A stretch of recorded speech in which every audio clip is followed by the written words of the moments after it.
Hello, everyone, and welcome to Terranet's Q4 Webcast. My name is Gustav, and joining me today is Don Wahrenberg, Acting CEO of Terranet, and Pierre Ekwall, CTO of Terranet.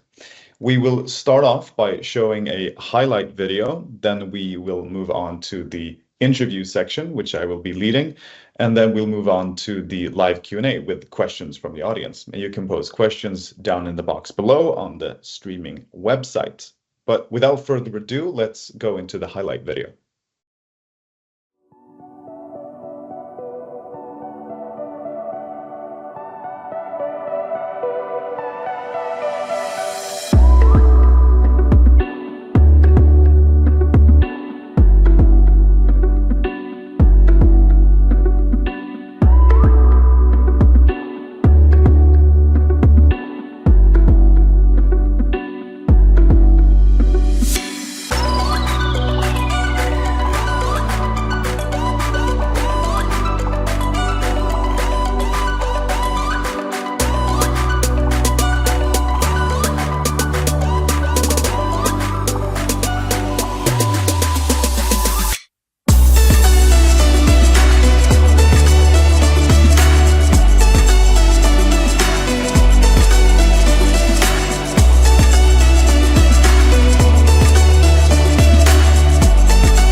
All right, so let's move on to the interview section, and we'll start off with a question to Dan. You're the company's CFO, and you've now taken on the role of acting CEO.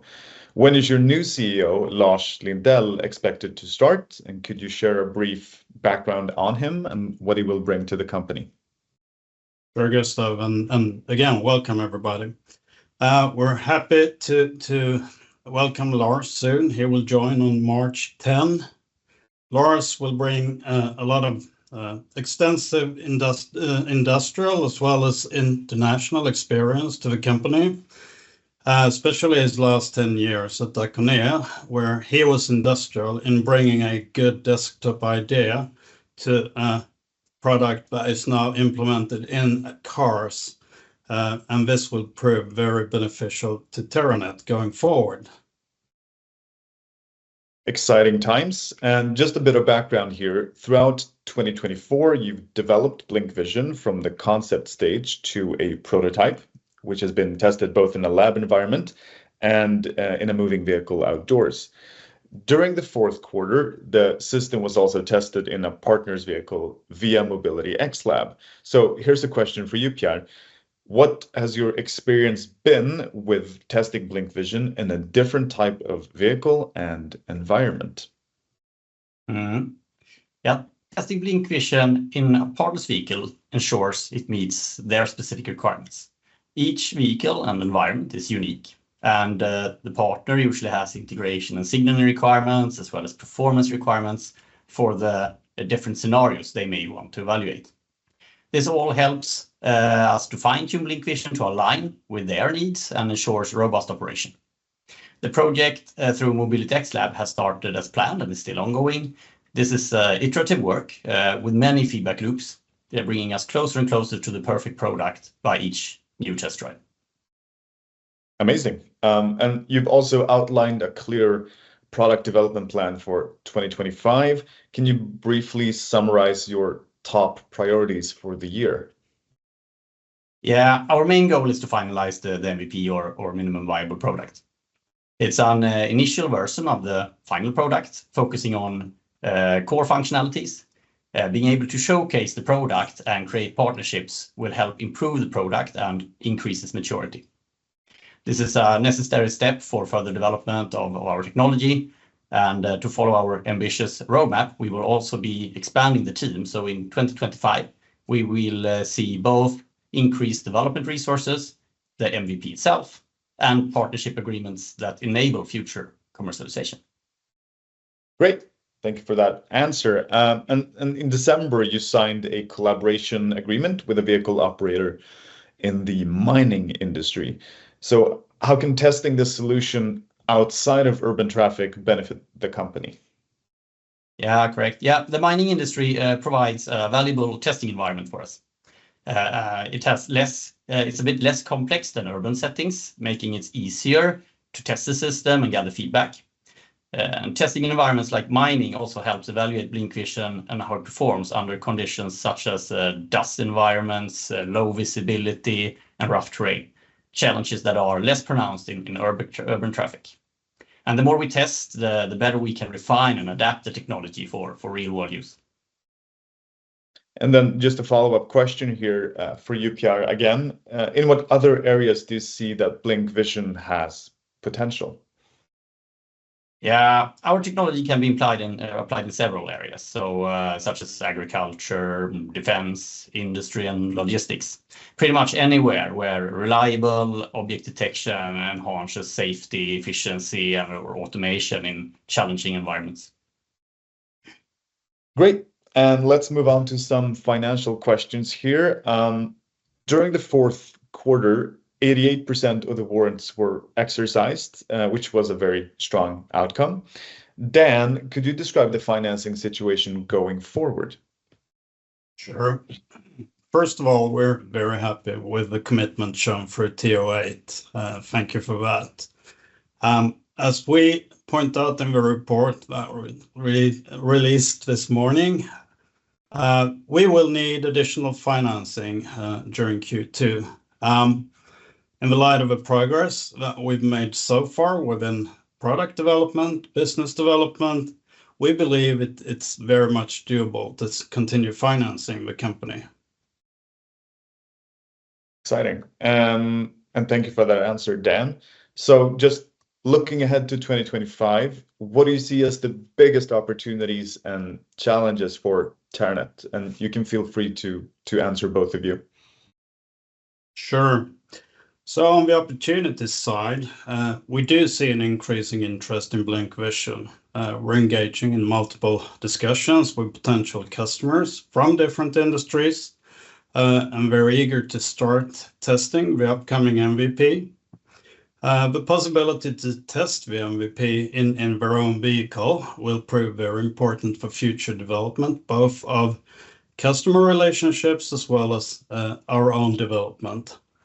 On the challenges side, we're now looking for more talented people. It can sometimes present a challenge to find the right people, but we're confident that this work will be successful. So, yeah. Perfect. Thank you. And Pierre, do you have anything to add?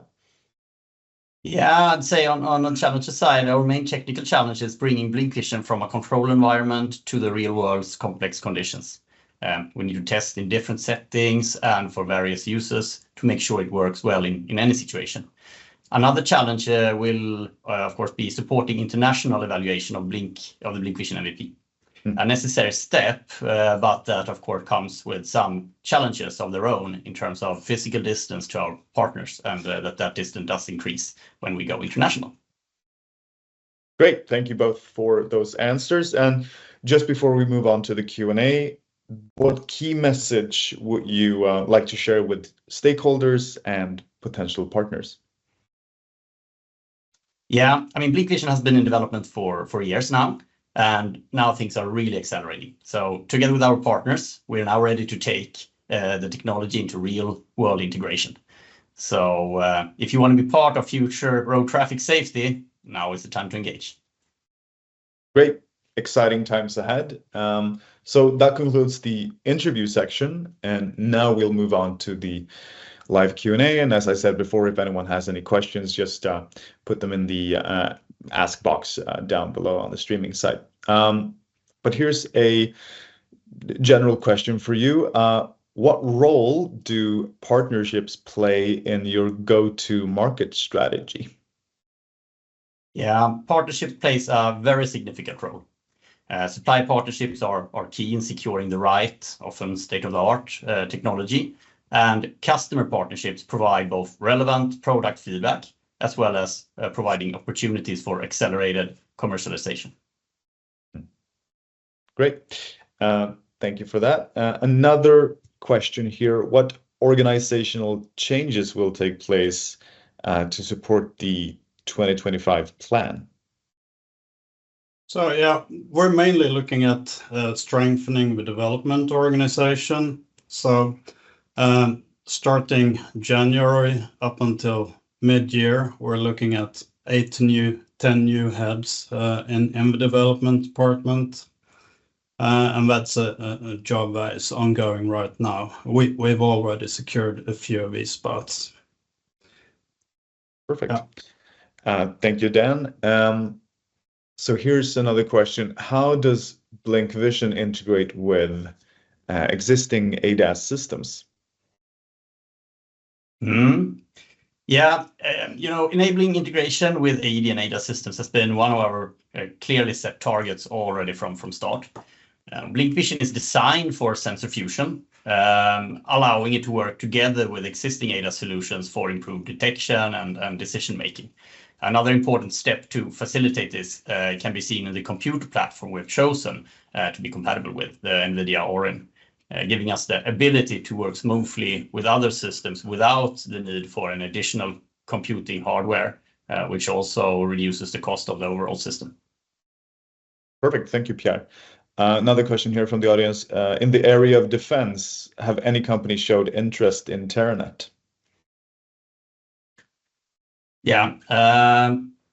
Yes, the answer is yes. There is interest from the defense sector. I'm not able to go into details at the moment, but there are some ongoing discussions on potential use cases within that area. And here's a question similar to that one. Which markets do you see as the most promising for BlincVision? Yeah, primarily we focus on VAD and VAD-AS markets, but as we've discussed during this session, there are other potential business cases as well. That's a brief answer. Thank you for that, Don. Are there any NDAs that keeps Terranet telling the market the different partners that you have signed agreement with? Yeah, we have a few signed NDAs that do prevent us from telling who we're working with at the moment. It is very interesting, and we hope to get back to the market within the course of this year, but ASAP, of course. Yeah, perfect. Let's see if there are any other questions that will come in here. Let's see. Just a clarification here on generally on the financing going forward, Dan, if you want to reiterate what you said before. Yeah, and I'm afraid I cannot rephrase it a lot. As I expressed, we will need additional financing, and we will need it during the second quarter this year. The work is obviously ongoing, and the board and the management are confident that this work will succeed. Great. Let's see here. There's another question that popped up, I think. Let's see. No, those were all the questions we've gone so far, unless any other question pops up. I think we might conclude the live Q&A section. Actually, I think that's all of it. So let's just see. Yeah, that's all of them. So let's go over to you, Don, to close out the call. All right. So thank you, everybody, for listening in and posting questions. We're looking forward to engage more with you in future. Please drop us a mail or give us a call if you have additional questions. If not, please follow us on LinkedIn or website. So thank you very much. Thank you.